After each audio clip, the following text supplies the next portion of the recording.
Welcome to Ambleside Flourish, brought to you by Ambleside Schools International. Persons, strange and glorious amphibians.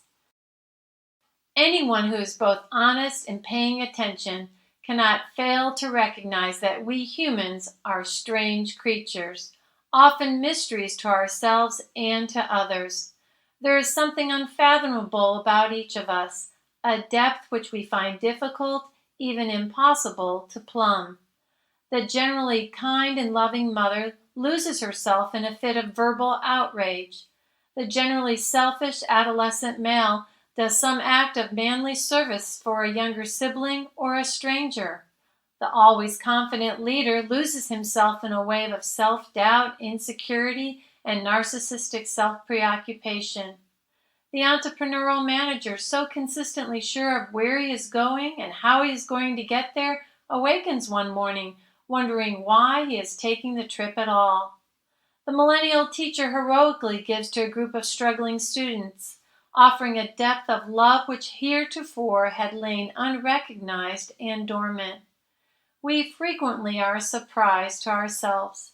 In a moment of need and distress, we respond with such preternatural grace that it leaves us wondering, who was that masked person? Or, in a flash faster than consciousness, we find ourselves in a highly distressed brain state, and from unwanted depths there arises the dreaded beast within. We can recognize self as possessing a more or less definite character to which we generally conform, and which generally adheres to certain community norms. But what of the ways we act out of character, at times more virtuously than expected, and at times uncharacteristically vicious? And what of those quiet, inner, even spiritual promptings which suggest that some of our personal and community norms are somehow off the mark? At times we find ourselves asking of self, who is that man, that woman? What did I just do, and why did I do it? In good and in ill, we find people to be mysteries, and none more mysterious than self. Walker Percy begins Lost in the Cosmos with an engaging reflection on the manners and psyche of modern man with the following questions. Why is it that of all the billions and billions of strange objects in the cosmos, novas, quasars, pulsars, black holes, you are beyond doubt the strangest? Why is it possible to learn more in 10 minutes about the Crab Nebula in Taurus, which is 6,000 light years away, than you presently know about yourself, even though you've been stuck with yourself all your life? While Percy's questions are offered very much tongue-in-cheek, they point to the sacred truth that we humans are a profound mystery. It is this mystery of persons that makes history, literature, drama, poetry and art, music, philosophy, all of the humane letters to be so very interesting. Yet if education is something more than communicating factoids of history or skills in mathematics, if, as we believe, education is among other things the formation of character, then the educator, parent, or teacher must have a clear understanding of why persons do what they do. Only then can the educator understand how to support growth. To understand why persons do what they do, we must have some understanding of what persons are. To understand what persons are, we must come to some conclusion regarding the relationship between matter and spirit, body and soul, brain and mind. Over the course of the last 2,500 years, the Western tradition has proposed three basic models for understanding the relationship between body and soul. Perhaps humans are mere matter, only a body, mind a mere epiphenomenon of brain. Or perhaps there are distinct material and spiritual realities. Humans are a body with a soul, and mind drives the body, like one might drive a car, the brain being the steering wheel. Finally, perhaps there is one reality that is both material and spiritual. Perhaps like amphibians who inhabit both water and land, Humans inhabit the one material spiritual reality as a body-spirit unity possessing a mind that is coextensive with both brain and spirit. That humans are mere matter, only a body, is an idea as old as the ancient Greek atomist Democritus, and as modern as the 21st century's four horsemen of atheism. Adherents of this view believe that humans, like all components of the cosmos, are the product of a complex web of natural cause and effect that can be explained by the equations of physics. Humans are nothing more than a complex machine that can be understood and programmed like a computer. Such is the dominant view among secular scientists, including social scientists, including faculty in education departments. So it is not surprising that much of contemporary educational practice is built upon materialist assumptions. Design the right educational inputs and one will get the right educational outputs. So the materialistic educator believes. Pity the children so seemingly educated. He then begins to feel himself as a material thing, and he begins to act like a material thing. The belief that matter and spirit, body and soul are distinct realities is at least as old as the earliest major Christian heresy, Gnosticism. Originating in the 1st century A.D., Gnostics held that matter and spirit were radically different substances. Gnostics distinguished between a supreme hidden God of spirit and a malevolent lesser divinity, sometimes associated with the Yahweh of the Old Testament, who created matter. Material realities were understood as evil. Spiritual realities were understood as good. For 2,000 years, Gnostic ways of thinking have been a temptation to Christians. Matter and body have too frequently been seen as the source of evil, while mind, soul, and spirit have been seen as the source of good. The body has been rejected and the self overly spiritualized. Rather than seeing the body as integral to all spiritual pursuits, it has been seen as best as irrelevant and at worst as a hindrance. There is a reason that St. Paul exhorts the church at Rome, by the mercies of God, to present their bodies as a living sacrifice, holy and acceptable to God. As we shall see, there is no formation of character apart from an embodied transformation. Although he considered himself to be a devout Catholic, the 17th century French philosopher and mathematician René Descartes, like the ancient Gnostics, was a dualist. He conceived of matter and spirit, body and soul, brain and mind, as being radically different substances. Man's soul or mind was understood to direct the body through the pineal gland, a tiny structure in the brain. If, as Descartes suggests, the ghost drives the machine, autonomous mind directs the body, then one can think himself and will himself into right action. But Descartes was wrong. While it is an alluring fancy, no human can think and will himself into right acting. We all have our perduring sins, those sin patterns that have troubled us for years, if not decades.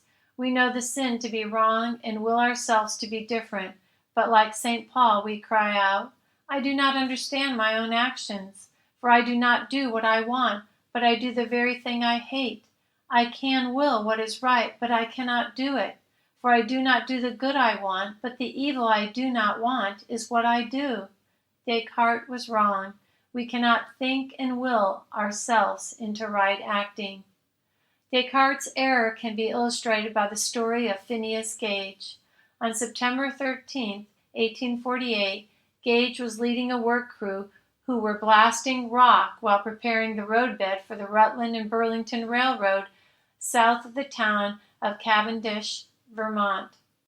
Setting a blast involved boring a hole deep into an outcropping of rock, adding blasting power, a fuse, and sand, then compacting this change into the hole using a tamping iron. Gage was doing this when the iron sparked against the rock and the powder exploded. Rocketing from the hole, the tamping iron, 3 feet 7 inches long and 1 1/4 inches in diameter, entered on the left side of Gage's face, passing back of the left eye and out at the top of the head. After Gage's accident, his employers considered the change in his mind so drastic that they could not give him his job back. It was said of Phineas Gage that the equilibrium or balance, so to speak, between his intellectual faculties and animal propensities seemed to have been destroyed. He is fitful, irreverent, indulging at times in the grossest profanity, which was not previously his custom, manifesting but little deference for his fellows, impatient of restraint or advice when it conflicts with his desires, at times pertinaciously obstinate, yet capricious and vacillating, devising many plans of future operations, which are no sooner arranged than they are abandoned in turn for others appearing more feasible. A child in his intellectual capacity and manifestations, he has the animal passions of a strong man.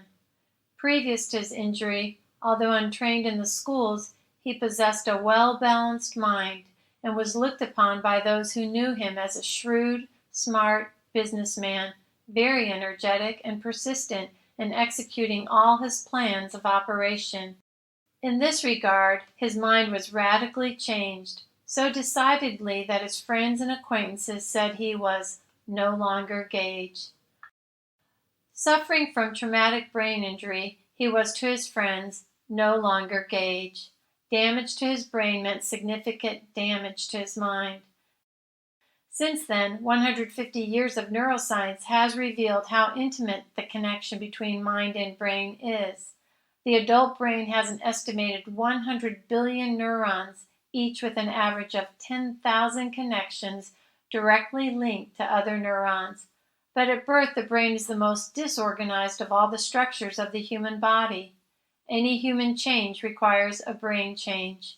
Any human change results in a brain change. The development of a child's mind is coextensive with the development of the child's brain.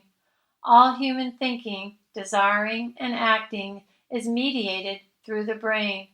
All education and all character formation requires brain change. The human brain is the biological anchor of all our mental and psychological experience, but it is not the sole determinant of our psychological experience. One might ask, what does all this have to do with education? The answer, it is fundamental. Contrary to both the materialist and the dualist, and in accord with modern neuroscience, we join Charlotte Mason in echoing a New Testament understanding of human nature. Persons are not just bodies, nor are persons a body with a soul. Persons are a body-soul unity. We take children as persons. In the first place, we take children seriously as persons like ourselves, only more so. The first question that comes before us is, what do we understand by a person? We believe the thinking, invisible soul and acting, visible body to be one in so intimate a union that nor soul helps flesh more now than flesh helps soul. If the doctrine of the resurrection had not been revealed to us, it would be a necessity, in however unimagined a form to our conception of a person.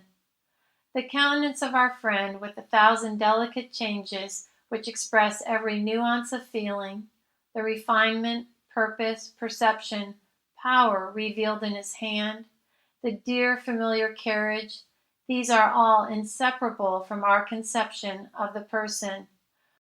Whatever is advanced by the physiologist and the rational psychologist as to the function of the most marvelous brain cortex, the seat of consciousness as furnishing us with images and impulses, of the motor nerves as originating action, of the brain as the seat of habit, of the possibility of educating a child in all becoming habits of act, and all sweet habits of thought, by taking measures to secure that these habits become, as it were, a memory of the brain, to be awakened by due stimuli. All these things we believe and receive, and we believe further that the possibility of a rational education rests upon this physiological basis only fully discovered to us within the present generation. For the rest, we believe that the person wills and thinks and feels, is always present, though not always aware of himself, is without parts or faculties. Whatever he does all of him. Whether he take a walk or write a book, it is so much the habit to think of the person as a dual being, flesh and spirit, when he is in truth one, that it is necessary to clear our minds on this subject. The person is one and not several, and he is no more compact of ideas on the one hand than he is of nervous and muscular tissues on the other. That he requires nutriment of two kinds is no proof that he is two individuals. Pleasant and well-cooked food makes man of a cheerful countenance, and wine gladdens the heart of man, and we all know the spiritual refreshment of a needed meal.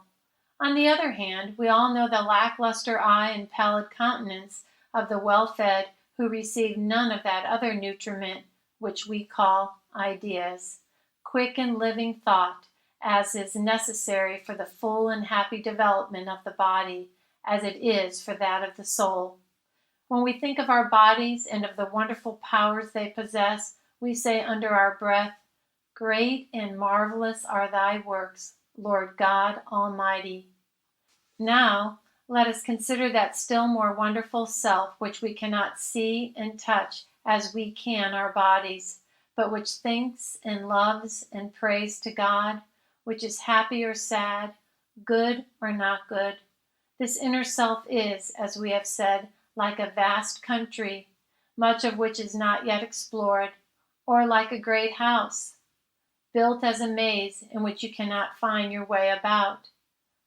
People usually talk of ourselves as made up of body, mind, heart, and soul, and we will do the same, because it is a convenient way to describe us. Everybody appears to know about his own heart and soul and mind, though perhaps the truth is that there is no division into parts, but that the whole of each of us has many different powers and does many different things at different times. We persons are amphibians, material, spiritual, body-soul, brain-mind unities, wonderfully made, often strange and mysterious, even to ourselves, but glorious. Ambleside Schools International fosters an educational renewal based upon the pedagogical insights of British educator Charlotte Mason. Serving an international community of parents, teachers, and schools, Ambleside makes a living education accessible to all. For additional information regarding Ambleside Schools International and training opportunities for principals, teachers, and parents, please visit our website at amblesidschools.com.